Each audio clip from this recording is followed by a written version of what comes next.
Good afternoon, Kentucky. I'm Erica Bivens. Thanks for joining us. Well, we begin with weather. Governor Andy Beshear issuing that state of emergency today as we continue to track severe weather all across the area. For the very latest, we begin our team coverage with meteorologist Dylan Godet. We also have meteorologist Jordan Smith in-house following everything that we have been watching very closely all throughout the morning as we now see things starting to enter our area. Dylan?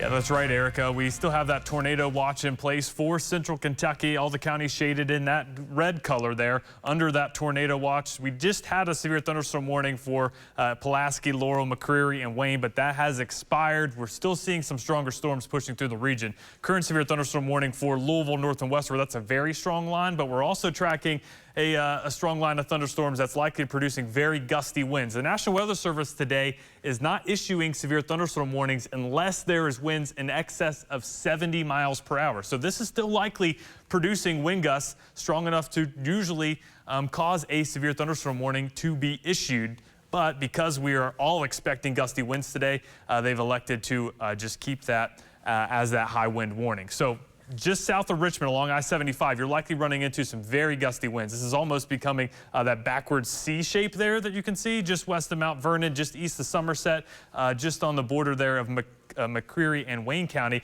That is moving towards the east very quickly, more so towards the north and the east, and you're likely going to see some very gusty winds shortly in the London area. Mount Vernon, it's almost right on top of you right now, dealing with some of those gusty winds. Also want to take a look at some of these cells just to the south and west of Versailles, getting ready to move out of Anderson County, moving into Woodford County. There could be a little bit of rotation there where you're seeing that notch in the line. Same towards the south and east of Harrodsburg. You could again quickly spin out something, some rotation quickly could drop a quick tornado there, even though it's not warned right now. Still watching that rotation there. Also just to the east of Danville, far eastern Boyle County, dealing with some of that. Radar showing some very tight rotation there just south of US 60 there, south of Versailles, and right between Versailles and Lawrenceburg. That is, again, moving off very quickly towards the north and the east. That's worth watching because when you have those colors very tight together and you're also seeing some of those brighter colors, that signifies some very gusty winds. So Versailles, get ready for some gusty winds as this continues to move off towards the north and the east. And it's racing towards the north and the east, this whole line.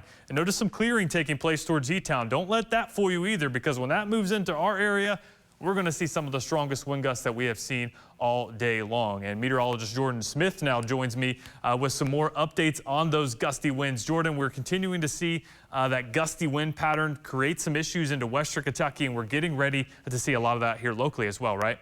Yeah, that's right, Dylan. And our wind gust map right now is beginning to light up there in south central Kentucky, where we see 44-mile-an-hour wind gusts right now in the Somerset area, 37 over in London, 43 in Williamsburg. That is from that line of storms that was severe warned. It's no longer severe warned at the moment. But again, as Dylan mentioned, we are still getting very strong winds even outside of those storms. Look back towards western Kentucky, that purple shaded areas. That is the wind gusts that are over 60 miles an hour right now. So that's what is likely to come for us the rest of the afternoon and evening. And we can track that out here on Futurecast. We get here closer to 5 o'clock this evening. You can see widespread purple, which if you look at the key here in the top left, that is those winds that are over 60 miles an hour.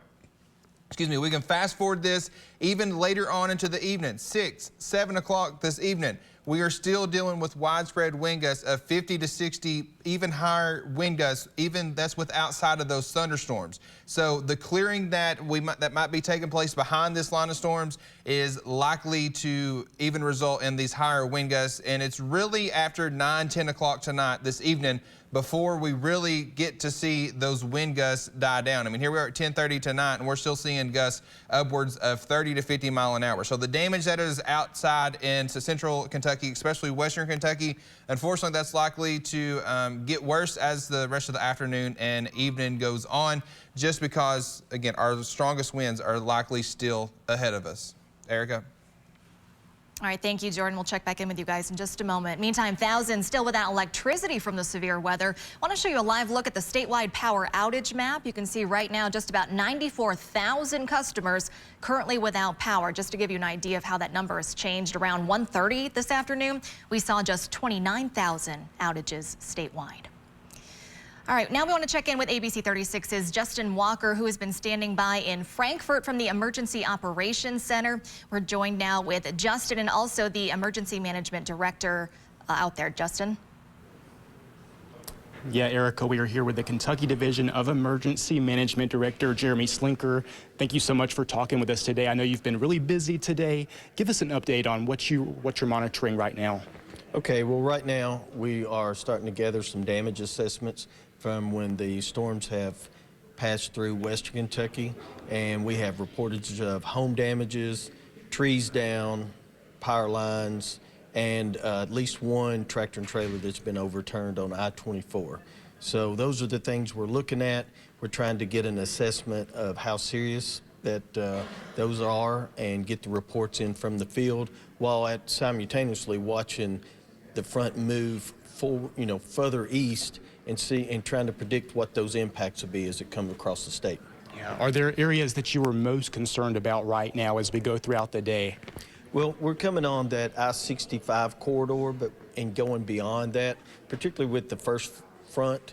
But as of now, it appears the second line of storms is the strongest and gives us the most concern.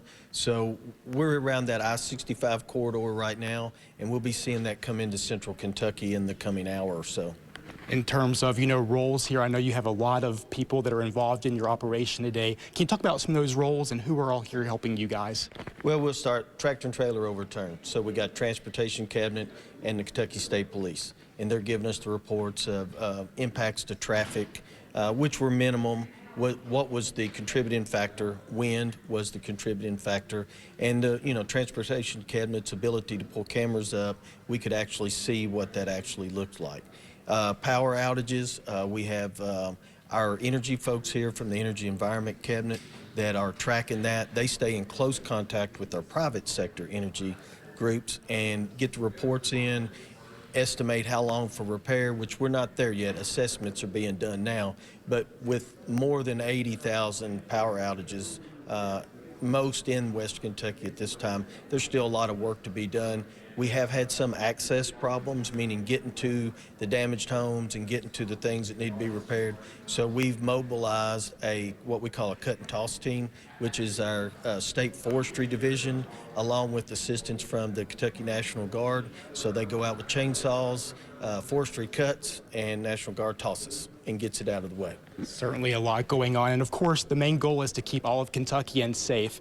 What's your message to people right now as we go throughout the rest of the day? Well, again, also, I think what I said on our last talk, these things are spinning up fast, so the warning has been very minimum. So when the storms come in your area, wherever you're at, whether you're in central or east Kentucky, when they come in, go ahead and kind of take that shelter and cover just from the storm, and don't wait to hear tornado warning, because what we've seen so far, by the time you hear tornado warning, the tornado may have already dropped down and hit the ground for a few minutes and went away. Awesome. Well, thank you so much for your time today. We appreciate it. Thanks. Awesome. And of course, a lot's going on here today at this emergency center. And of course, we'll have an update going forward throughout the rest of the day right here on ABC 36. For now, live in Frankfort, Justin Walker, ABC 36 News. All right, we'll check back in with you in just a moment, Justin. Meantime, state and emergency leaders continuing to track the latest, saying 400 National Guard members are on the ground ready to respond wherever they might be needed. Governor Beshear today saying it's important people are ready to take shelter and have that plan in place, because if any warnings, like you just heard, do come out, with those storms moving so fast, you won't have a lot of time. The state sharing these lists of shelters by county for anyone who needs a place to take cover in severe weather. Kentucky Emergency Management Director Jeremy Slinker earlier today also saying you should have everything that you might need if you do have to shelter in place. The winds are going to be around a while, and it could cause power outages. So have water, food, snacks, batteries, flashlight, chargers, all those things that you would need maybe in your shelter in place. Make sure you have those with you wherever you are sheltering. High winds obviously a concern for people traveling today. It's why state leaders still encouraging all non-essential workers to just stay home if you can. Well, Well, schools, universities, state office buildings, and countless businesses are closed today or have closed up early because of the severe weather. Remember, you can check out our website, WTVQ.com, for the very latest list of closures. Just click on the weather tab, scroll down to Snow Watch. Obviously, there's no snow out there, but our closings for schools, churches, and businesses with more than 200 employees can all be found there. You can also report a closing. There's a link to do so on our website.